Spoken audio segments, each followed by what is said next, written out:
الحمد لله والصلاة والسلام على رسول الله وعلى آله وأصحابه ومن تبعهم بإحسان إلى يوم الدين.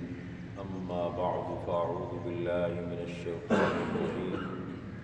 بسم الله الرحمن الرحيم. والذين جاهدوا فينا لنهدينهم سبلنا وإن الله لمع المحسنين. وقال النبي صلى الله عليه وسلم: المجاهد من جاهد نفسه في طاعة الله، والمهاجر من هجر الخطايا والذنوب، أو كما قال عليه الصلاة والسلام. صدق الله وصدق رسوله النبي الكريم.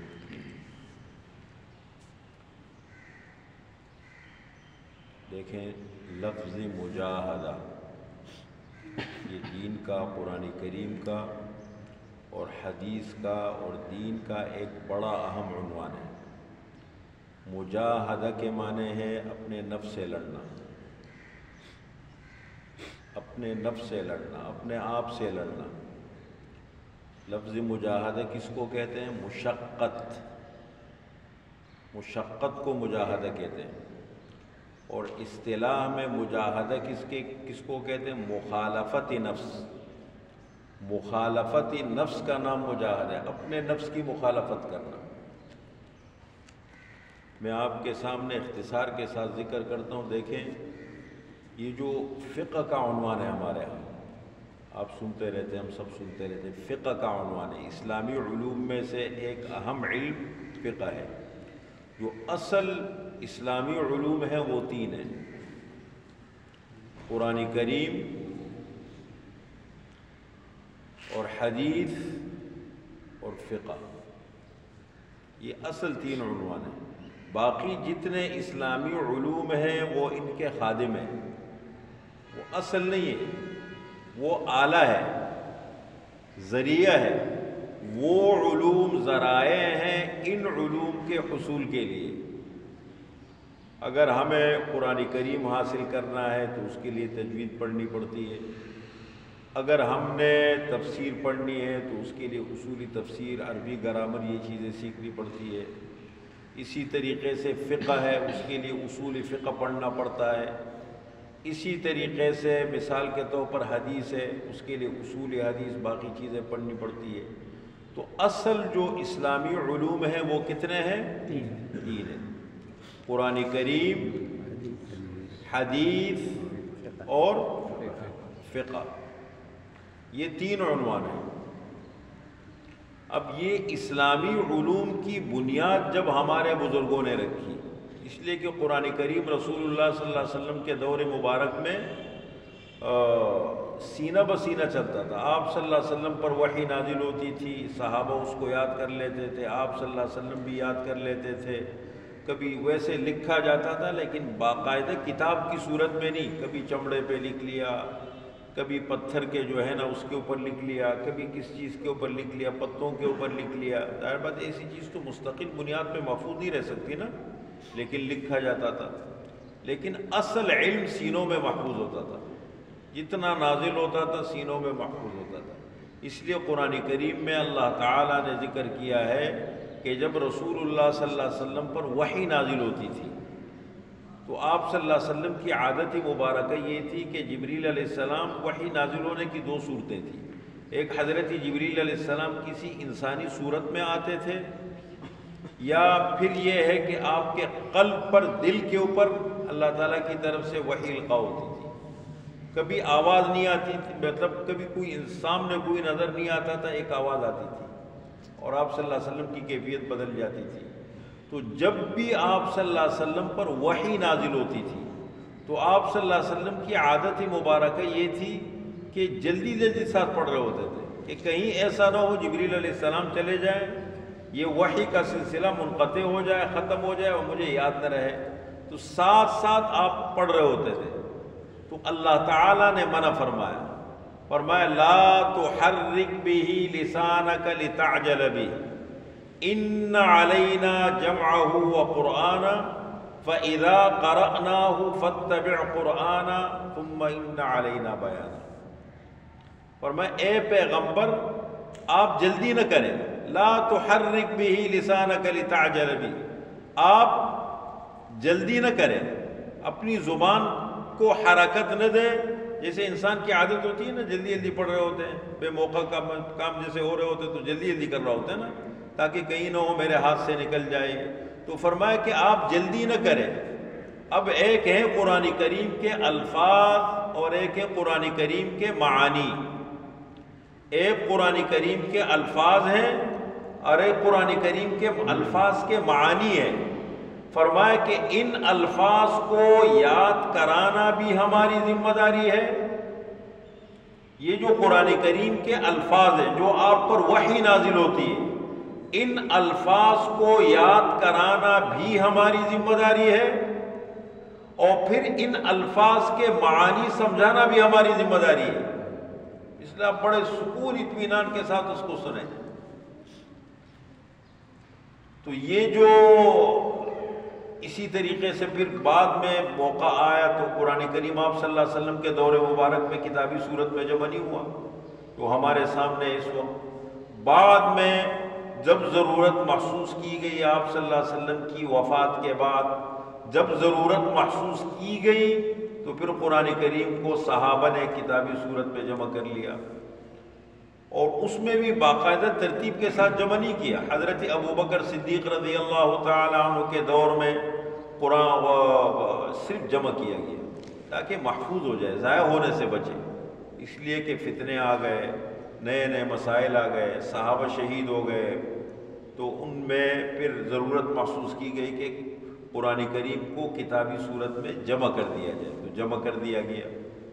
پھر بعد میں جب ضرورت محسوس کی گئی کہ اب چونکہ اسلام اتنا پھیل گیا، ہر طرح کے لوگ اسلام میں آ گئے، اب ظاہر بات ہے ہر بندہ تو براہ راست اس سے مستفید نہیں ہو سکتا نا. صحابہ تو وہ لوگ تھے کہ آپ صلی اللہ علیہ وسلم خود دنیا میں موجود تھے، ان کی زبان بھی عربی تھی، تو ان کو پڑھنے میں کوئی جھجک پریشانی نہیں، کوئی مسئلہ نہیں تھا.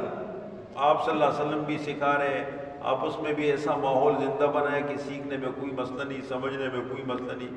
اب ضرورت محسوس کی گئی، اسلام پھیلا ہے، ماسکو تک پہنچا، افریقہ تک پہنچا، یورپ تک پہنچا، دنیا بھر میں اسلام پھیلا، ہر طرح کے لوگ آ گئے. پھر ضرورت محسوس کی گئی کہ اب قرآن کریم کو باقاعدہ ترتیب کے ساتھ ایک زبان پر جمع کر دیا جائے. اس لیے کہ عربی کے بھی لہجے ہیں، جیسے ہمارے ہاں ایک وسیع زبان ہوتی ہے نا، تو الگ الگ ملک اور الگ الگ علاقوں کی زبانوں میں فرق آ جاتا ہے. ایک ہی زبان میں آپ اردو زبان لے لیں تو اردو زبان میں بھی الگ الگ جو ہمارے ہندوستان کے لوگ ہیں، ہر علاقے کی زبان میں بولنے میں فرق ہوتا ہے. اسی طریقے سے کسی بھی زبان عربی کو، تو عربی تو بڑی وسیع زبان ہے. تو پھر جب ضرورت محسوس کی گئی کہ اب اس کو باقاعدہ ترتیب کے ساتھ جمع کرنا چاہیے، پھر حضرت عثمان غنی رضی اللہ تعالی عنہ کے دور میں قرآن کریم کو باقاعدہ موجودہ شکل، جو موجودہ ترتیب ہے اس کے مطابق جمع کیا گیا جو ہمارے سامنے ہے. تو یہ تدوین ہو گئی قرآن کریم کی. اسی طریقے سے رسول اللہ صلی اللہ علیہ وسلم کی احادیث مبارکہ ہے. تو آپ صلی اللہ علیہ وسلم کے دور میں باقاعدہ حدیثیں کتابی شکل میں جمع نہیں ہوتی تھی. اس طرح ہمارے پاس کاپیاں ہیں، رجسٹر ہے، لکھتے ہیں، سب کچھ نہیں، ٹھیک ہے. کچھ صحابہ لکھا کرتے تھے. حضرت عبداللہ ابن عمرو ابن العاص کے بعد بڑی حدیثوں کا ذخیرہ تھا، وہ لکھا کرتے تھے. ان کی ایک عادت تھی، پڑھے لکھے لوگ بھی کم ہوتے تھے اس زمانے میں، تو وہ لکھا کرتے تھے. ان کے پاس ایک نسخہ تھا، اس کا نام رکھا تھا الصادقہ کے نام سے، لکھا کرتے تھے وہ. پھر آہستہ آہستہ کرتے کرتے کرتے جب آپ صلی اللہ علیہ وسلم اللہ کو پیارے ہو گئے، پھر تابعین کا دور آیا، پھر تبع تابعین کا دور آیا، تو پھر ضرورت محسوس کی گئی کہ اب جو آپ صلی اللہ علیہ وسلم کی احادیث مبارکہ ہے ان کو بھی باقاعدہ علم کی صورت میں اور کتاب کی صورت میں جمع کیا جائے. اور یہ کارنامہ انجام دیا حضرت عمر بن عبدالعزیز رحمۃ اللہ علیہ نے. جب وہ مسلمانوں کے خلیفہ تھے تو انہوں نے باقاعدہ اس کے لیے ماہرین کی، جو بہت انتہائی ماہر تھے، ان کی کمیٹی بنائی، ان کی ٹیم بنائی، اور آپ صلی اللہ علیہ وسلم کی احادیث کو باقاعدہ جمع کیا گیا کتاب کی صورت میں. اب ہمارے سامنے پھر بڑے بڑے محدثین آئے، انہوں نے حدیثوں پہ کام کی. بنیاد پڑ گئی نا، بنیاد پڑ گئی. پھر آگے ایک اسلامی ماحول تھا، مسلمانوں کی حکومت تھی، بڑے مواقع تھے، پھر ہر بندے نے بڑے بڑے بہت کام کیے۔ آپ احادیث کی دنیا میں چلے جائیں تو ایک الگ دنیا ہے احادیث کی، محدثین کی، مفسرین کی۔ اب قرآن کی تفسیر کے حوالے سے آپ چلے جائیں، ایک الگ دنیا ہے، کیسے کیسے کام کیے، کیسے کیسے تفسیریں لکھی گئی قرآن کریم کی۔ اسی طریقے سے اسلامی علوم میں سے ایک اہم علم ہے فقہ، علم فقہ۔ علم فقہ کوئی مستقل علم بھی ہے، لیکن قرآن اور حدیث کی خادم ہے۔ قرآن کریم میں اور حدیث میں جتنے احکامات تھے، ایک اہم عنوان اور اصل عنوان جو قرآن کریم کے مضامین کا اصل عنوان ہے، وہ کون سا ہے؟ احکام۔ ان چیزوں کا اللہ نے حکم دیا ہے، ان چیزوں سے اللہ تعالیٰ نے منع فرمایا ہے، وہ احکامات کا سلسلہ تھا۔ تو اب ان احکامات ضابطہ قرآن کریم میں ترتیب کے مطابق تو ہے نہیں کہ باقاعدہ اس کی ترتیب ہو، فلاں حکم ایک ترتیب سے ملے، پہلے طہارت کے مسائل ہے، پہلے ایمان کے مسائل ہے، پھر طہارت کے مسائل ہے۔ قرآن میں تو الگ الگ جگہوں میں ہے، ایک مضمون کو اللہ نے کہیں بیان کیا، کسی مضمون کو اللہ نے کہیں بیان کیا ہے، پھر فقہا آئے۔ اور اصل تو فقہ ہے نا، علم فقہ۔ فرمایا من یرید اللہ بہ خیرا یفقہہ فی الدین وانما انا قاسم واللہ یعطی۔ آپ صلی اللہ علیہ وسلم فرماتے ہیں کہ جس شخص کے ساتھ اللہ تعالی بھلائی کا ارادہ فرماتے ہیں، اس کو دین کی گہری اور صحیح سمجھ عطا فرما دیتے ہیں۔ اور میں تو علم کو تقسیم کرنے والا ہوں، دینے والے اللہ ہیں۔ تو علم فقہ، اب قرآن کریم میں اور احادیث میں جتنے احکامات تھے، ان احکامات کو چن کے الگ کیا گیا، اور جگہ سے احکامات کو، ظاہر بات ہے ہر آدمی کے بس کا کام نہیں ہے۔ آپ کمپیوٹر پہ بیٹھے آپ کچھ بھی کر لیں، لیکن ظاہر بات ہے اس کے لیے یہ وہ جو کمپیوٹر پہ بھی جو سارا ذخیرہ ہے کہاں سے آیا ہے؟ ان حضرات کی خدمات ہے، یہ کوئی کہ کمپیوٹر نے اپنی طرف سے بنا دی چیزیں، یہ تو وہ بزرگوں نے۔ اور جس چیز کو جتنا تکلیف اٹھا کر کے اور محنت کر کے حاصل کیا جائے نا، اس کے جو نتائج ہوتے ہیں وہ آپ کو تیار ملے، وہ چیز نہیں ملتی، اس کی اتنی قدر نہیں ہوتی۔ ہمارے بزرگوں نے ان چیزوں کے اوپر کتنی محنت کی ہے، کتنے لمبے لمبے سفر کیے، کتنی تکلیفیں برداشت کی، کیسے ذوق اور جذبہ کا ماحول تھا۔ قرآن اور حدیث میں جتنے احکام تھے، ان احکام کو چن کے الگ کر دیا گیا، ایک دو تین سب کو الگ کرتے گئے، چاہے وہ صراحت کے ساتھ ہو، چاہے وہ اشارتاً ہو، ان تمام احکامات کو الگ الگ کیا گیا، اور پھر ان کو ترتیب دی گئی، اور ترتیب دینے کے بعد ان کی تشریح کی گئی، علم فقہ وجود میں آ گیا۔ اصل اسلامی علوم تین ہیں، قرآن، حدیث اور فقہ۔ اب یہ جو فقہ کی تدوین ہوئی، فقہا نے فقہ کی تدوین کی، ایک مستقل علم کی حیثیت سے علم فقہ وجود میں آ گیا۔ تو فقہ کوئی مستقل، وہ میں نے کہا نا، قرآن و حدیث کے جتنے احکام ہیں، ان احکام کو الگ کر کے ان کو ترتیب دی گئی اور ان کی تشریح دی گئی، وہ علم فقہ وجود میں آ گیا۔ اور شروع میں جب فقہا نے علم فقہ کو بنایا، امام ابو حنیفہ رحمۃ اللہ علیہ علم فقہ کے سب سے پہلے مدون ہیں۔ تو علم فقہ جب وجود میں آیا، اس میں 5 عنوان ہوتے تھے، 5 عنوان۔ نمبر 1 عقائد، ایمان سے متعلق جتنی باتیں ہیں، ایمان سے متعلق عقائد، اس کو کہتے ہیں عقائد کا شعبہ۔ دوسرے نمبر پر ہے عبادات، عبادات میں 5 چیزیں آتی ہیں، نماز، زکوٰۃ، روزہ، حج، جہاد، ان کو عبادات کہتے ہیں۔ تیسرے نمبر پر ہے معاملات، معاملات کی قسمیں۔ چوتھے نمبر پر ہے عقوبات، اسلامی حدود ہے، اسلامی تعزیرات ہیں، اگر اسلامی حکومت ہو تو کوئی جرم کا ارتکاب کرے اس کو کیا سزا ملتی ہے۔ اور 5ویں نمبر پر ہے اخلاق۔ یہ 5 شعبے تھے، عقائد، عبادات، معاملات، عقوبات اور اخلاق۔ یہ 5 شعبے فقہ کے اندر جمع تھے۔ اس لیے امام ابو حنیفہ رحمۃ اللہ علیہ جو فقہ کے سب سے پہلے مدون ہیں، انہوں نے فقہ کی تعریف کیا کی ہے؟ معرفت النفس ما لها وما علیہا، معرفت النفس ما لها وما علیہا، کیا مانے؟ انسان کا جاننا، نفس کا جاننا یعنی انسان کا جاننا ان چیزوں کو جو اس کے لیے فائدہ مند ہے اور جو اس کے لیے نقصان دہ ہے۔ تو فائدہ مند اور نقصان دہ چیزیں کیا ہیں؟ ان چیزوں کا اللہ نے حکم دیا ہے جو کرنے کے اچھے کام ہیں، جتنے بھی اچھے کام ہیں وہ کرو گے تو آپ کو فائدہ ملے گا، اور جتنے بھی برے کام ہیں ان سے بچو گے تو آپ کو فائدہ ملے گا۔ تو یہ علم فقہ۔ تو اب اس کے اندر یہ جو امام ابو حنیفہ رحمۃ اللہ علیہ نے علم فقہ کی تعریف کی ہے، اس میں 5 عنوان آ گئے۔ پھر بعد میں ضرورت محسوس کی گئی کہ ایمان کے شعبے کو الگ کیا جائے، الگ الگ فرقے آ گئے اسلام میں، نئے نئے فرقے آ گئے، خوارج کا فرقہ آ گیا، روافض کا جو شیعہ ہے یہ فرقہ آ گیا، پھر معتزلہ کا فرقہ آ گیا، پھر اس کے بعد فرقے اٹھتے چلے گئے۔ یہ تو ظاہر بات ہے، جب یہ ہوتا ہے نا فتنے تو بنتے ہیں دنیا میں، اللہ تعالیٰ نے دنیا کو آزمائش کی جگہ بنایا۔ صحابہ کے دور میں فتنے اٹھ گئے، عبداللہ بن سبا کا فتنہ آیا جس کے نتیجے میں بڑے نقصانات ہوئے۔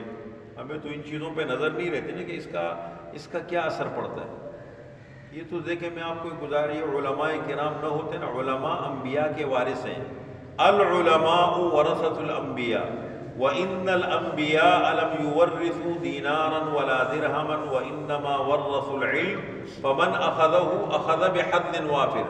علماء کرام انبیاء کے وارث ہیں، اور انبیاء جب دنیا سے جاتے ہیں تو دنانیر اور دراہم چھوڑ کے نہیں جاتے، علم چھوڑ کے جاتے ہیں۔ فمن اخذه اخذ بحظ وافر، جس نے انبیاء کے علم میں سے لیا اس نے بڑا علم حاصل کر لیا۔ اب دنیا میں ٹھیک ہے تعلیم جاری ہے، بڑی بڑی یونیورسٹیاں ہیں، بڑا نظام ہے، لیکن دیکھو علم کا تحفظ کرنے والے کون ہیں؟ اب اس دن ہمارے ہاں میں عشاء کی کلاس لے رہا تھا تو میرے پاس کچھ نوجوان آ گئے، شعور کے نام سے کام کر رہے ہیں، تو میرے پاس آئے، کہنے لگے یہ کوئی پروگرام چل رہا ہے یہاں پر آپ کے ہاں۔ آج کل اتنا شکوک و شبہات کا دور ہے کہ آدمی پہلے سوچتا ہے کہ یہ جو بندہ ہے یہ ہے کون؟ ہر بات آدمی پہلے سوچتا ہے سمجھتا ہے۔ تو کہنے لگے، پھر باتیں شروع کی، میں نے کہا بھائی آپ کون لوگ ہیں؟ مجھے کیا پتہ ہے آپ ایجنسیز والے ہوں، آپ دوسرے بندے، مجھے کیا پتہ ہے۔ ایک دم میں اب کرتے کرتے جب انہوں نے بات کی تو میں نے کہا آپ عشاء کے بعد مجھ سے مل لیں، جماعت کا ٹائم قریب تھا، میں نے کہا عشاء کی نماز کے بعد مجھ سے ملے، میں آپ سے بات کرتا ہوں۔ بیٹھ گئے میرے ساتھ، پھر انہوں نے مجھے بتایا، کرتے کرتے کرتے انہوں نے تفصیل جب بتائی تو ادھر کوئی ہے اربن فارسٹ کے نام سے کوئی جگہ بنی ہے، سامنے پارک ہے بالکل پڑوس بلاک 5 میں۔ تو کہنے لگے یہاں پر بڑا غلط پروگرام ہونے جا رہے ہیں، وہ جو ہم جنس پرست ہیں ان کا کوئی پروگرام ہے اور کر رہے وہ، اس کے پیچھے ظاہر بات ہے بڑے بڑے NGOs ہیں، پیچھے بڑے بڑے ممالک ہیں، ان کے پیچھے پروگرام ہے۔ انہوں نے باقاعدہ اس کی تشہیر بھی کی تھی، اس کے لیے ٹکٹ بھی رکھے تھے، اس کا سارا سلسلہ۔ اور میں نے دیکھا یہ تو ہمارے علاقے میں ہو رہا ہے یار، اب اس میں تو یہ نہیں دیکھا جاتا کہ کون آ رہے کون نہیں ہے، تو ہمارے علاقے میں، اور اپنے علاقے کے لیے ہماری کوشش ہوتی ہے، ہم بہت سوچتے ہیں۔ اب یہ ہمارے عوام بیچاروں کو کیا پتہ ہے کہ فتنہ کیا ہوتا ہے، ایمان کتنی بڑی نعمت ہے، ماحول کتنی بڑی نعمت ہے، معاشرت اللہ کی کتنی بڑی نعمت ہے۔ جس پر کوئی تکلیف آتی ہے نا اس کو پھر پتہ لگتا ہے، جس کا تھوڑا سا کوئی مسئلہ ہوتا ہے نا اس کو وہ کہتے ہیں کہ یہ مسئلہ ہو گیا میرا، اس کو اپنے دکھ درد کا احساس ہوتا ہے۔ اب اس کو کیا پتہ ہے کہ لوگوں کا ایمان خراب ہو رہا ہے، ماحول خراب ہو رہا ہے، کتنے بڑے بڑے فتنے۔ بہرحال الحمدللہ ہم نے ہمت کی، کوشش کی، لگ گئے پیچھے، اب بڑی خاموشی کے ساتھ، اس لیے کہ ان چیزوں کو پھر اگر ایک دم آپ اچھالیں گے تو اس دنیا پر بھی ان کا قبضہ ہے۔ تو ہم نے کوشش شروع کی، وکیل سے بات کی، پوری سیٹنگ کی، ایک دن کے اندر کیس تیار کیا، ایک دن کے اندر وہ کیس داخل کرا، اور الحمدللہ ہمارے حق میں فیصلہ کیا، اللہ نے ہماری مدد فرمائی، اس پہ اللہ پابندی لگ گئی۔ اب یہ میں صرف یہ گزارش کر رہا ہوں کہ دیکھیں یہ جو دین ہے یہ اللہ کی کتنی بڑی نعمت ہے، ہمیں تو اس کی قدر نہیں ہے نا۔ میں آپ کو ایک طرف آپ کو اگر پتہ لگ جائے کہ لاکھوں میں آپ کو پیسے مل رہے ہو، ایک طرف تھوڑا سا کوئی ایمان خطرے میں، اور لوگ اس کی پرواہ نہیں کرتے لوگ۔ یہ تو الحمدللہ یہ علماء کی برکت ہے اور ان کی خدمات ہے کہ اس کی وجہ سے الحمدللہ بھی یہ جیت۔ اس کے بعد پھر لوگوں نے بینر لگا دیے، یہ ہو گئے یہ ہو گئے، لیکن الحمدللہ اپنا کام اللہ کی مدد سے ہم نے کر دیا تھا۔ تو میں یہ گزارش کر رہا ہوں کہ یہ جو دین ہے نا، اس کے پیچھے ہمارے بزرگوں کی بڑی قربانیاں ہیں۔ وہ انگریز نے آ کر کے ہمارے دماغ سے نکال دیا ہمارے بزرگوں کو، حضور صلی اللہ علیہ وسلم، آپ صلی اللہ علیہ وسلم کو ذرا پڑھیں، کبھی تھوڑا سا ٹائم نکال کر کے اپنے نبی کو پڑھیں۔ ہمارے نبی نے کتنی قربانیاں دی، ورنہ نبی کو تو نبوت ملنے سے پہلے معاشرے میں ایک بڑا مقام تھا، آپ کو بڑا امانت دار سمجھا جاتا تھا، بہت بڑا آپ کو صادق سمجھا جاتا تھا۔ لیکن جب آپ نے نبوت کا اعلان کیا، لوگوں کے نظریات کی مخالفت ہو گئی تو لوگ آپ کے مخالف ہو گئے۔ پھر آپ صلی اللہ علیہ وسلم نے کتنی تکلیفیں برداشت کی۔ اس لیے اپنے بچوں کے ایمان کو بچانا، یہ سوچا کریں، جو میں اور آپ بیٹھے اس سلسلہ ہم نے شروع کیا ہے کہ ہم اپنے بچوں کے لیے سوچیں، اپنے بچوں۔ اور آج کل سب سے بڑی چیز تربیت ہے۔ تعلیم کو تھوڑا سا سلو کر لو، پرواہ نہیں ہے، لیکن بچوں کے اخلاق اور تربیت پر، اور اب بات اس سے بھی آگے نکل گئی ہے۔ اب تو ہم کہتے ہیں نا نیٹ آ گیا ہے، ٹی وی، پہلے ٹی وی کو روتے تھے، اب نیٹ آ گیا، فلاں چیز آ گئی۔ اس سے بڑھ کر اب دو چیزوں کو ہم نے سوچنا ہے، ایک ہے ایمان اور ایک ہے اخلاق۔ یعنی وہ چیزیں جو ہمارے ہاں بہت زیادہ لوگ سمجھتے تھے کہ یہ غلط چیز ہے، وہ اتنی عام ہو رہی ہے، ہمارے دینی حلقوں میں شروع ہو گئی، تو بچنا بہت مشکل۔ اب وہ الاہم فالاہم، مین چیزیں کیا ہیں؟ کم از کم وہ چیزیں جو ایمان کو نقصان پہنچاتی ہیں، اور وہ چیز سب سے بڑی چیز۔ تو ایک اور چیز بتاؤں آپ کو دیندار لوگ بہت مل جائیں گے، دین کے جذبے، لیکن آپ کو صحیح سمجھ بہت کم ملے گی، اس لیے کہ ساری صلاحیت تو ہماری دنیا پہ لگ گئی۔ کم از کم موٹی موٹی چیزوں کو صحیح طریقے سے پہچاننا اور اس پر نظر رکھنا، یہ بھی بہت بڑی نعمت ہے اللہ تعالیٰ کی۔ تو یہ جو فقہ بنا ہے، فقہ کیا ہے؟ معرفت النفس ما لها وما علیہا، انسان کا جاننا ان چیزوں کو کہ جو انسان کو فائدہ دے اور جو انسان کو نقصان دے۔ فائدہ کیا چیز دیتی ہے؟ وہ احکام، جن چیزوں کا اللہ نے حکم، جتنے دنیا میں کرنے کے اچھے کام ہے وہ کرو، آپ کو فائدہ ملے گا۔ جتنے بھی اچھے کام آپ کریں گے، جائز کام ہے، اچھے کام ہے، آپ کرو گے، آپ کو فائدہ ملے گا۔ اور جو جن چیزوں سے اللہ نے منع فرمایا ہے ان سے بچنا، یہ بھی اس سے بھی فائدہ ملتا ہے۔ معرفت النفس ما لها وما علیہا۔ پھر بعد میں ضرورت محسوس ہوئی، فتنے جب آئے تو انہوں نے کیا کیا؟ ہمارے علماء نے ایمان کا شعبہ الگ کر دیا، اور اس پر مستقل محنت کی گئی، مستقل علماء نے بیٹھ کر کے اس کے اوپر کام کیا۔ ہمارے ہاں ہے نا، دیکھیں ملک کے اندر ادارے، الگ الگ ادارے بنتے ہیں، جب کوئی کام بڑھ جاتا ہے تو ایک الگ ادارہ بنا کے اس کے الگ لوگوں کے حوالے کر دیا جاتا ہے کہ بھائی یہ ایک اہم کام ہے اور اس کو مستقل ایک ادارے کی ضرورت ہے، اس کی مستقل نگرانی کی ضرورت ہے، اور اس کو الگ کر دیتے ہیں۔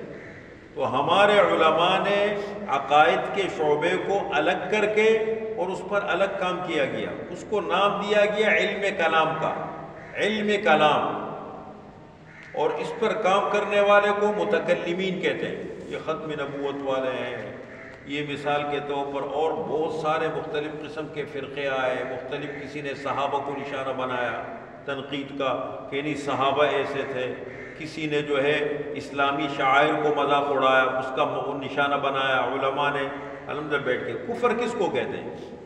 کفر کہتے ہیں نا، یہ کفر ہے۔ کفر کس کو کہتے ہیں؟ ضروریات دین کا انکار کرنا یا شعائر دین کا مذاق اڑانا۔ جو دین کی ضروری باتیں ہیں، جو دین کے فرائض ہیں، ان فرائض میں سے کسی ایک فرض کا انکار کرنا، ایک فرض کا انکار کرنا۔ اس دن میں بیٹھا ہوں، مسئلہ آ گیا میرے پاس، تو ساتھی کہہ رہے کہ یار ہماری مسجد میں ایک مسئلہ ہو گیا کہ مغرب کی 4 رکعتیں پڑھا دیں، مغرب کی 4 رکعتیں پڑھائی، تو کہتے ہیں امام صاحب تھے نہیں تو مؤذن صاحب نے 4 رکعتیں پڑھا دی۔ اب 4 رکعتوں کے بعد ظاہر بات ہے، عام ہر طرح کے لوگ ہوتے ہیں مسجد میں، سمجھدار بھی ہوتے ہیں، ناسمجھ بھی ہوتے ہیں، صبر والے بھی ہوتے ہیں، بے صبرے بھی ہوتے ہیں، ہر طرح کے لوگ آتے ہیں نا۔ لوگوں نے ہنگامہ کر دیا۔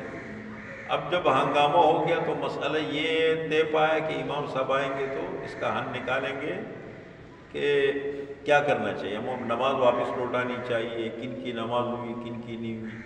تو امام صاحب تشریف لائے تو وہ بھی ظاہر بات اس مسئلے سے واقف نہیں تھے زیادہ، تو انہوں نے کہا کہ نہیں ہم اس کے لیے ابھی تحقیقات شروع کر رہے ہیں اور اب دیکھ رہے کہ کن کی نماز ہوئی ہے کن کی نہیں ہوئی ہے، کن کی بچی ہے کن کی نہیں بچی ہے، تحقیقات کریں گے اس کی. تو مجھے کہتے ہیں کہ آپ کیا کہتے ہیں اس کو؟ تو میں نے کہا بھائی مغرب کی 2-4 رکعتیں ہوتی نہیں ہیں، 3 رکعتیں ہوتی، کوئی ایسی نماز ہوتی کہ جس کے بعد نوافل ہوں تو چلو 2 رکعتیں اور ملا لی، سجدہ سہو کر لیا تو یہ فرائض ہو گئے وہ نوافل ہو گئے. تو مغرب کی 2-4 رکعتیں بن ہی نہیں سکتی. تو سیدھی سیدھی بات ہے بھائی نماز پھر سے پڑھو، سمجھ رہے ہیں. لیکن ہمارے عوام میں کیا فرق ہے، عام اس میں عوام میں چھوٹے چھوٹے مسائل کو فتنہ بنا دیتے ہیں کیونکہ دین کی صحیح سمجھ نہیں ہوتی. اور مسائل کو صحیح سمجھنا یہ چھوٹے چھوٹے مسائل ہیں، یہ ہمارے معاشرے کے کوئی بڑے مسائل نہیں ہیں. اب کل ایک بندہ مجھ سے مسئلہ پوچھتا ہے آ کے، کہتے میں تو کیا کرتا ہوں فجر میں بھی قل هو اللہ احد پڑھتا ہوں تو میں کوئی اور سورت پڑھ سکتا ہوں. میں خدا کے بندے اگر آپ کو ایک سورت کو مخصوص کر کے ہر رکعت میں پڑھنا یہ تو مکروہ ہے. ایک ہی سورت بندے سے، جیسے ہمارے ہاں بہت سارے لوگ ہوتے ہیں قل هو اللہ احد کے ساتھ پوری نماز پڑھتے ہیں. دیکھیں یہ تو مجبوری میں ہے. ایک مسلمان کو کم از کم 4 صورتیں تو یاد ہونی چاہیے کہ ہر رکعت میں الگ الگ سورت پڑھے. ہر رکعت میں اگر 4 رکعت والی نماز ہے تو ہر رکعت کے اندر الگ الگ سورت پڑھے. 2 رکعت والی نماز ہے الگ الگ پڑھے. کبھی غلطی سے انسان نے 2 صورتوں میں 2 رکعتوں میں ایک ہی صورت پڑھ لی، وہ ایک الگ چیز ہوتی ہے. یا خدا کبھی کسی کو یاد نہیں ہے چلو مجبوری میں پڑھ رہے وہ تو سمجھ میں آتا ہے. اگر اس کو مستقل عذر بنا دیں کہ ہر رکعت کے اندر وہ ایک ہی صورت پڑھتے ہیں یہ تو مکروہ ہے. مکروہ کا کیا معنی؟ مکروہ کے معنی ناپسند ہے، سنت کے خلاف ہے. کم از کم اتنا ہونا چاہیے، اتنا اور قرآن کا اتنا حصہ مسلمان کو یاد ہونا چاہیے، معلوم ہونا چاہیے کہ جس سے وہ کیا کرے، کہ جس سے وہ کم از کم ہر رکعت کے اندر الگ الگ صورت پڑھے، الگ الگ آیتیں پڑھے، الگ الگ صورت پڑھے. پھر اس کے بعد اخلاق کے شعبے کو الگ کر دیا گیا جس پہ مجھے گفتگو کرنی ہے. اس کی بنیاد آپ کے سامنے رکھی. اخلاق کا شعبہ مجھے ایک ایک کر کے بیان کرنا آپ کے سامنے، اور یہ وقت کی بڑی اہم ضرورت ہے. تو اخلاق کے شعبے کو الگ کر دیا گیا. اس کو سب قرآن نے ایک نام دیا ہے تزکیہ. تزکیہ کیا کہتے ہیں؟ تزکیہ کے معنی پاک کرنا. کیا معنی پاک کرنا؟ قرآن کریم میں اللہ فرماتے ہیں نا وَيُزَكِّيهِمْ قَدْ أَفْلَحَ مَنْ زَكَّاهَا وَقَدْ خَابَ مَنْ دَسَّاهَا. تو تزکیہ کس کو کہتے ہیں؟ تزکیہ کے معنی پاک کرنا. کیا پاک کرنا؟ برے اخلاق سے اپنے آپ کو پاک کرنا. ایک آدمی کے اندر حسد ہے، ایک آدمی کے اندر تکبر ہے، ایک آدمی کے اندر حرص لالچ ہے، ایک آدمی جھوٹ بولتا ہے، اس کی عادت پڑ گئی ہے، ایک آدمی کو بیجا غصہ آتا ہے، ایک آدمی کے اندر جلبازی ہے، ایک آدمی کامچور ہے، ایک آدمی کے اندر ناشکری ہے، ایک آدمی کے اندر صبر نہیں ہے. کل اب ایک ساتھی کے ساتھ گاڑی میں آ رہا تھا تو نوجوان تک بہت تیز، اس کو میں نے بولا آپ کو کیا جلدی ہے؟ بتا کہ تیز گاڑی چلا رہا تھا ادھر ادھر ادھر. میں نے کہا صبر بہت بڑی نعمت ہے اور جلبازی بہت بڑا عذاب ہے. لمحوں نے خطا کی اور صدیوں نے سزا پائی. یہ سب یہ چیزیں اپنے اندر لانی ہے. دیکھو انسان تربیت کس چیز کو کہتے ہیں؟ یہ عادتیں ہمارے اندر پیدا ہو جائیں، یہ اچھی چیزیں پیدا ہو. اور یہ تب فائدہ مند ہے. دیکھیں ایک قانون کا ڈنڈا ہوتا ہے، کسی ملک کے اندر قانون ہے، اصول ہے، ڈنڈا ہے کہ بھائی آپ اتنے رفتار میں گاڑی چلا سکتے ہیں، اس سے زیادہ رفتار میں آپ چلائیں گے تو کیا لگے گا آپ کے اوپر؟ جرمانہ لگے گا. آپ فلاں کام کرو گے تو آپ کے اوپر، آپ یہ تجاوزات کرو گے تو آپ کے اوپر جرمانہ لگ جائے گا. آپ نے قانون کو توڑا تو آپ کے اوپر یہ جرمانہ لگ جائے گا. آپ نے یہ غلط کام کیا تو آپ کے اوپر جرمانہ لگ جائے گا. تو وہ تو قانون کے ساتھ جیسے ہوتا ہے باہر ملکوں میں لوگ چلتے ہیں ٹھیک.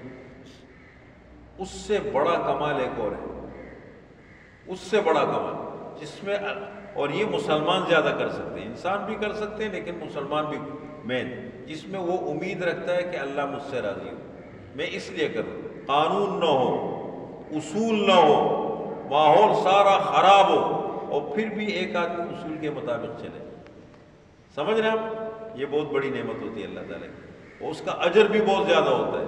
من احیا سنتی عند فساد امتی فلہ اجر مئۃ شہید، فرمایا جس نے میری کسی سنت کو ایسے وقت میں زندہ کر دیا، حضور صلی اللہ علیہ وسلم فرماتے ہیں کہ جس نے میری کسی سنت کو ایسے وقت میں زندہ کر دیا کہ لوگوں نے اس کو ترک کر دیا ہو، یعنی اس سنت کا ماحول نہ ہو اور لوگ اس کو زندہ کر لیں، ایسے آدمی کے لیے 100 شہیدوں کا اجر ہے۔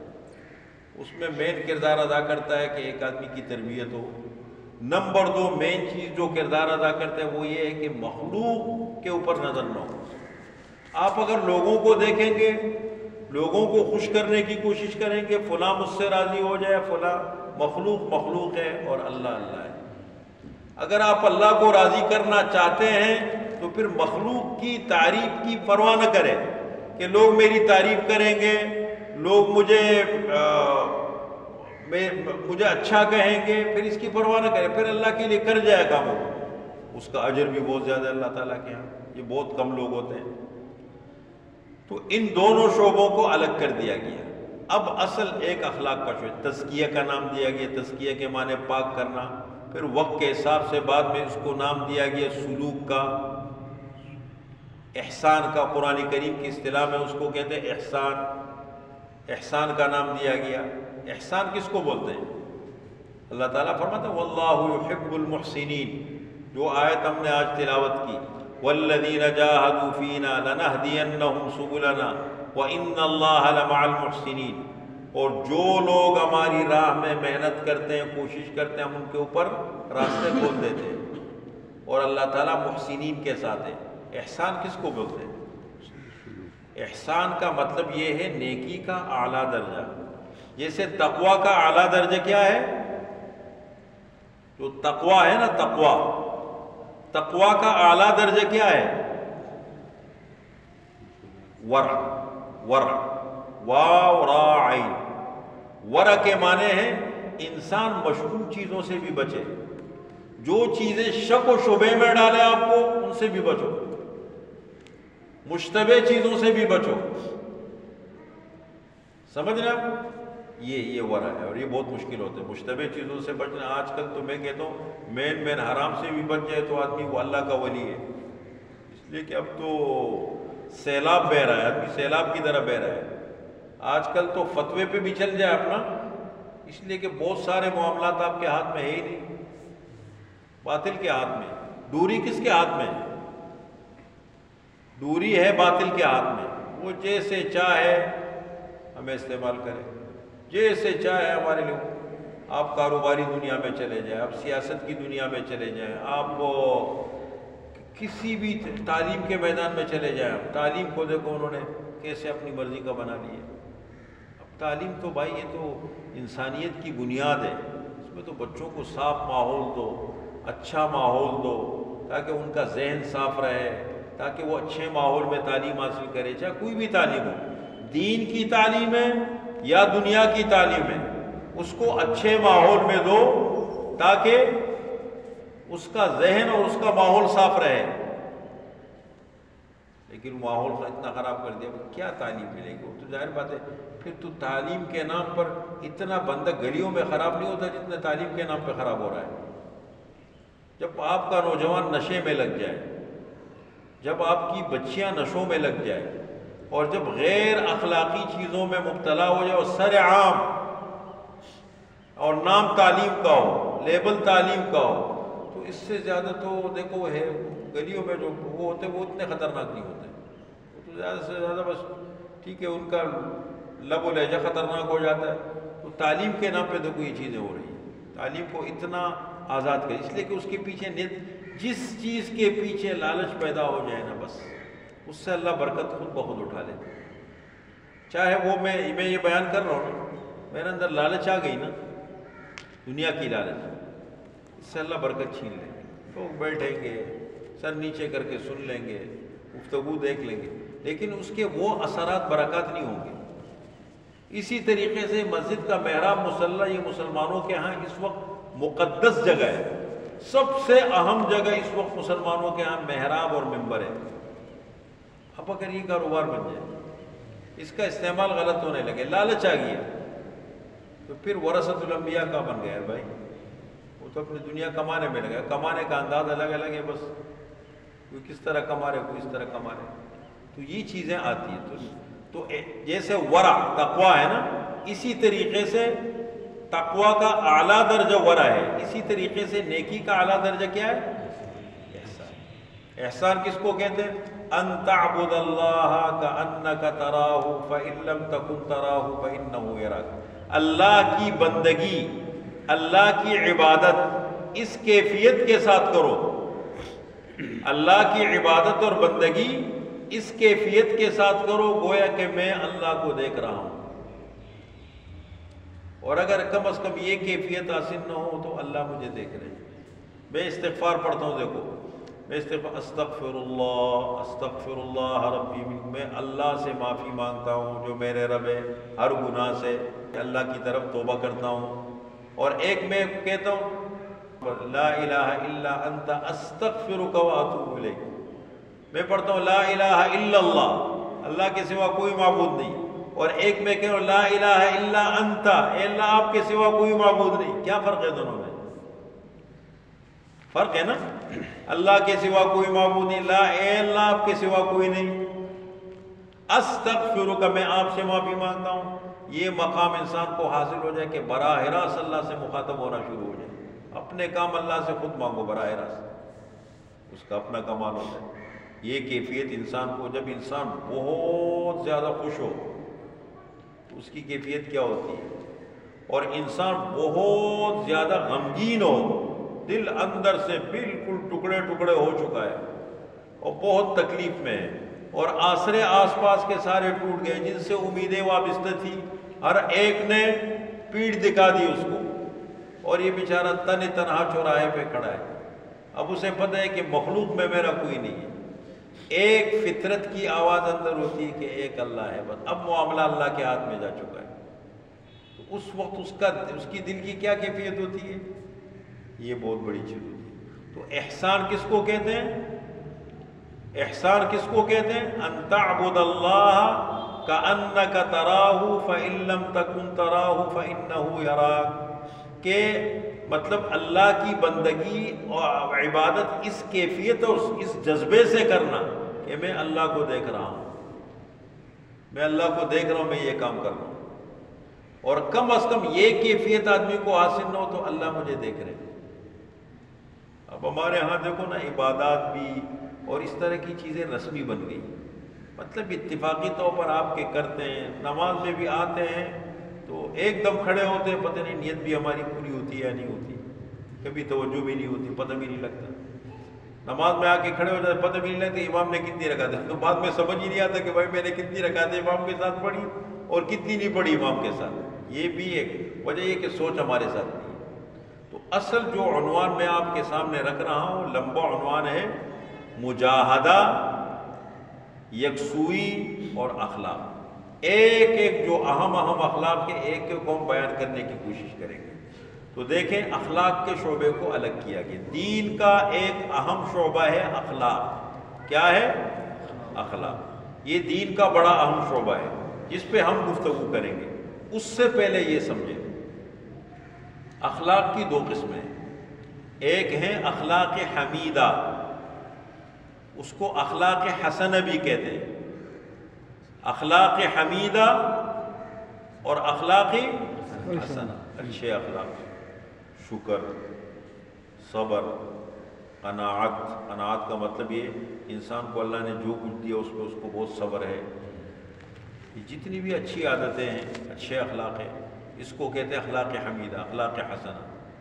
اور ایک ہے اخلاق ذمیمہ، اخلاق رذیلہ، برے اخلاق، بری عادتیں، سمجھ رہے ہیں؟ یہ اب یہ جو اخلاق حمیدہ ہے یہ ہمارے اندر کیسے پیدا ہو رہی ہے، اور جو برے اخلاق ہیں، بری عادتیں ہیں، دیکھو نا خیانت بہت زیادہ عام ہے، اب تو یہ ہمارا تقریباً عمومی ماحول کا حصہ بن گیا خیانت۔ بہت زیادہ خیانت ہے. تو ہمارے دینی حلقے بھی اس سے محفوظ نہیں رہے بالکل. امانت داری مشکل ہے یا خیانت؟ آج کل امانت دار بننا مشکل ہے بہت مشکل ہے. یا خائن بننا وہ آسان ہے؟ خائن بننے میں تو کچھ نہیں لگتا آپ کو، نیت خراب ہونے میں ٹائم نہیں لگتا، لالچ آ جاتی ہے، نیت خراب ہو جاتی ہے. امانت دار بننے کے لیے آدمی کو کتنی یعنی پلاننگ کرنی پڑتی ہے، ماحول بدلنا پڑتا ہے، سوچ بدلنی پڑتی ہے، پھر پلاننگ کرنی پڑتی ہے کہ دیکھو اس فلاں کام یہ برائی آ رہی ہے، اگر میں یہ کہ دیکھو یہ تو میں اس سے کیسے بچوں. مشکل کام ہے. تو برے اخلاق سے بچنا. اب یہ اچھے اخلاق ہے، یہ اپنے اندر پیدا کرنا، اس کو کہتے ہیں تحلیہ. کیا کہتے ہیں؟ تحلیہ.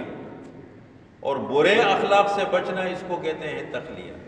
اب اس کے لیے ایک عنوان ہے مجاہدہ. سب سے پہلے ہم اس میں گفتگو کریں گے، میں آپ کے سامنے رکھوں گا آہستہ آہستہ کر کے. مجاہدہ کس کو کہتے ہیں؟ قرآن کریم میں اللہ فرماتے ہیں نا وَالَّذِينَ جَاهَدُوا فِينَا لَنَهْدِيَنَّهُمْ سُبُلَنَا وَإِنَّ اللَّهَ لَمَعَ الْمُحْسِنِينَ.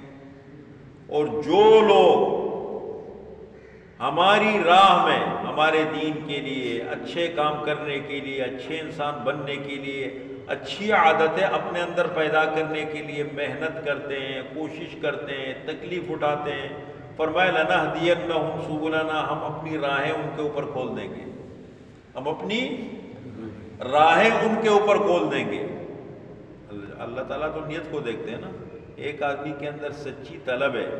یقین جانے میں بعض کاموں پہ ہاتھ ڈالتا ہوں، نہ قانون میرا ساتھ دیتا ہے، نہ ماحول میرا ساتھ ہوتا ہے، نہ ساتھی میں ساتھیوں سے کہ یہ کر، لیکن میں کام پہ ہاتھ ڈالتا ہوں، اللہ کی طرف سے اسے برکت ہو جاتی ہے. دل صاف ہوتے تو کام ہو جاتا ہے. کبھی بعض کام کرنے کی کوشش کرتا ہوں، ہوتے ہی نہیں. انسان کا بہت بڑا کردار ہے کہ دیکھو اللہ، سب سے پہلے تو ہم اپنے رب کو سمجھیں، ہمارا رب کون ہے، اور پھر اس اللہ سے اپنے تعلق کو بہتر کرنے کی کوشش کریں. اللہ سے ہمارا اچھا تعلق کیسے پیدا ہو جائے؟ تو فرمایا جو محنت کوشش کرتے ہیں ہم اپنی راہیں ان پہ کھول دیتے ہیں. وَإِنَّ اللَّهَ لَمَعَ الْمُحْسِنِينَ، اور اللہ تعالیٰ تو محسنین کے ساتھ ہے. محسن کس کو بولتے ہیں؟ احسان کا معنی میں نے ابھی بتایا. احسان یا نیکی کا بہت اخلاص سے نیکی کرنا. کوئی بھی کام آپ کریں نا، اس میں دیکھیں بہت ساری چیزیں رکاوٹ بن سکتی ہے. آپ کے اندر لوگ آپ کی تعریف کریں گے، آپ کے اندر دکھاوا بھی آ سکتا ہے. کبھی لوگ آپ کا ساتھ نہیں دیں گے، آپ کا دل ٹوٹ بھی سکتا ہے. یہی ہے نا. آپ اچھے کام کرنے جا رہے ہیں، کوئی بھی اچھا کام ہے آپ کرنے جا رہے ہیں. اب اگر آپ اچھا کام کرو گے تو شاید ایسا ماحول ہو، لوگ آپ کی تعریف کرنا شروع کر دیں، واہ واہ دیکھو کتنا زبردست آدمی، کتنے اچھے کام کر رہے ہیں، دیکھو بڑی تعریف. لوگوں کی تعریف کا اثر ہو. جب آپ اللہ کے لیے کر رہے ہیں، آپ مخلوق کو سائڈ پہ کر دیں. بھائی مجھے اللہ کے لوگ میری تعریف کریں یا نہ کریں، مجھے پھر بھی اپنا کام کرنا ہے. اور دوسری بات یہ کہ کبھی ماحول ساتھ نہیں دیتا کہ اس کو کیا شوق پڑ گئی، اس کو بھی نمبر بڑھانے کا شوق ہے، ہاں مخواہ فضول پڑا ہوا ہے. بھائی کیوں ان چیزوں میں پڑھتے ہو، کیوں یہ کام کرتے ہو؟ سمجھیں. اب کل مجھے ملا جلا رجحان، زیادہ تر ہم نے جب یہ کیس کیا الحمدللہ اللہ نے کامیابی عطا فرمائی، تو بہت سارے لوگ تو تعریف یہ دیکھو یہ ہو گیا یہ ہو گیا. ایسے بھی فون آئے گا مولوی صاحب یہ کن چیزوں میں ہاتھ ڈال دیا آپ نے؟ مفتی صاحب یہ تو سارے فتنہ باز لوگ ہیں، اور یہ تو ان کے پیچھے بڑے بڑے ہاتھ ہوتے ہیں. میں نے کہا کیا ہونے دو ہم اپنا کام کیا، ماحول ان کے حوالے کر دیں. یہ جو ہمارے ماحول پر غلط لوگوں کا قبضہ ہو گیا،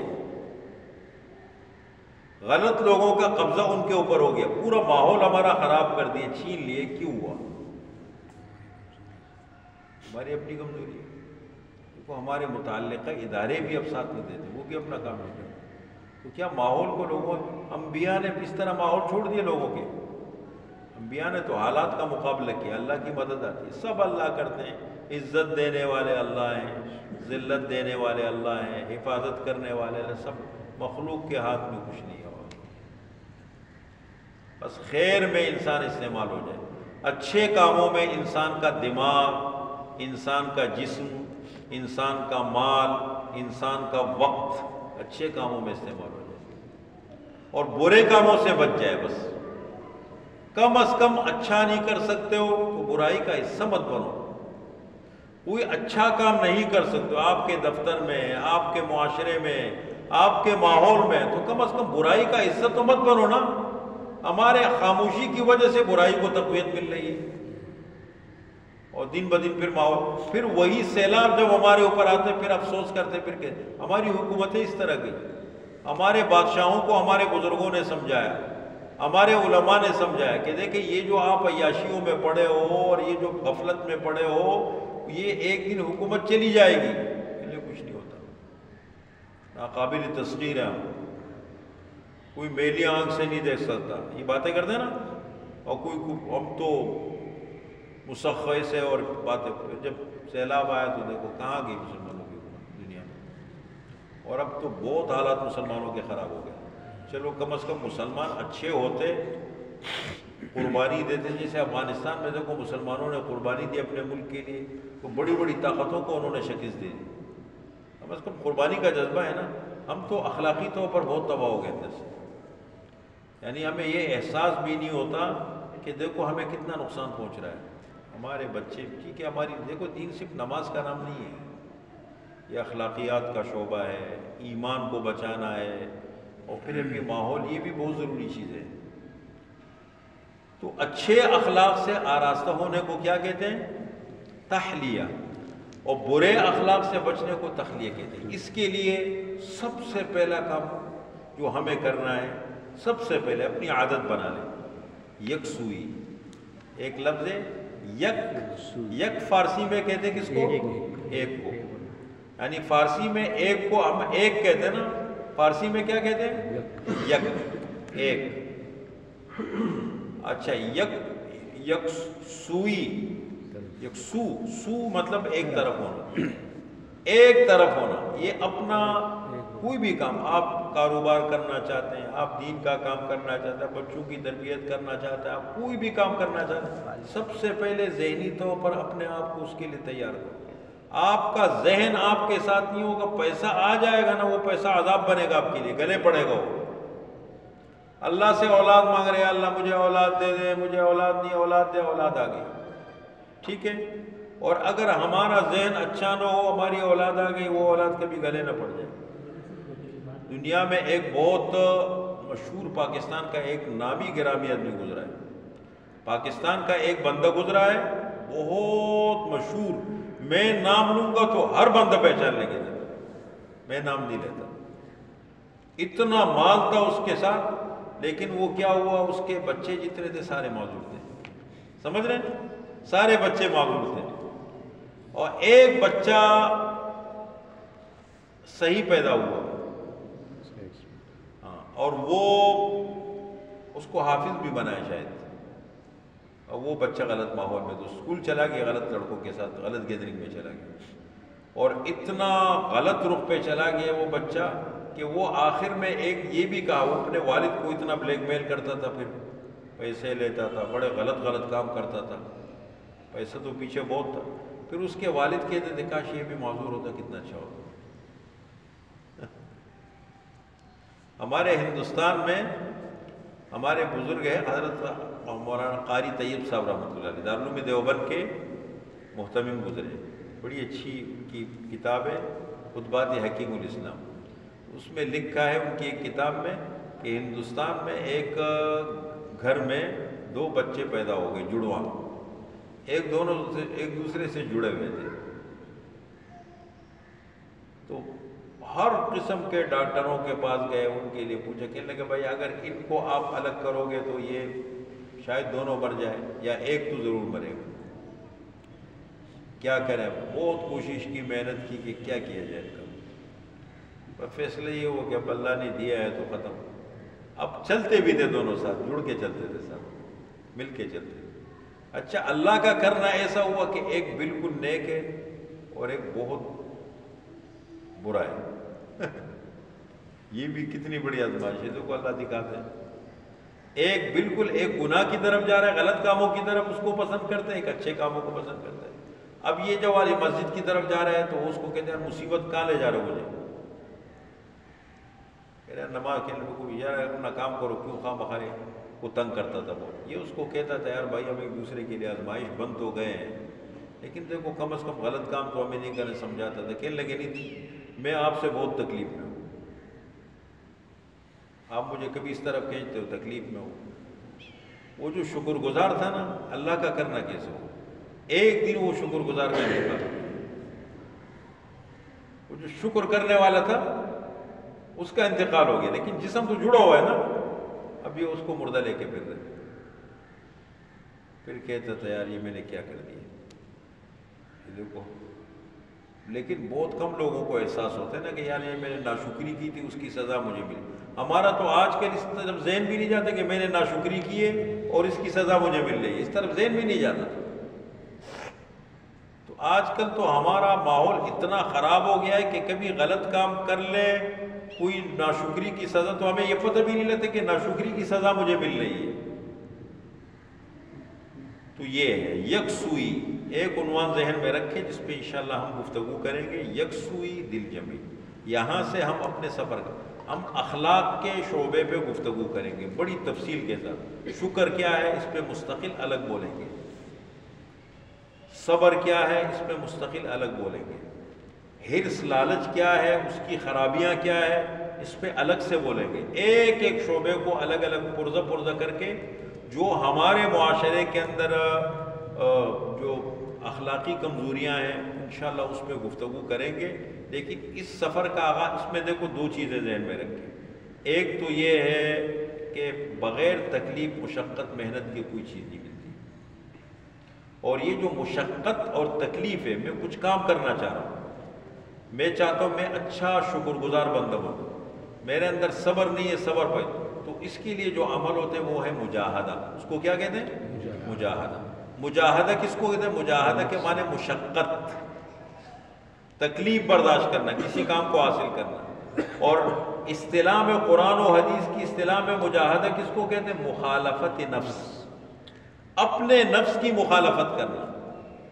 اور یہ بھی جب انسان محنت کرتا ہے تو بالآخر اللہ مدد بھی فرماتے ہیں. تو مخالفت نفس کا نام کیا ہے مجاہدہ. ایک چیز یہ ذہن میں رکھ کے. نمبر 2 یکسوئی.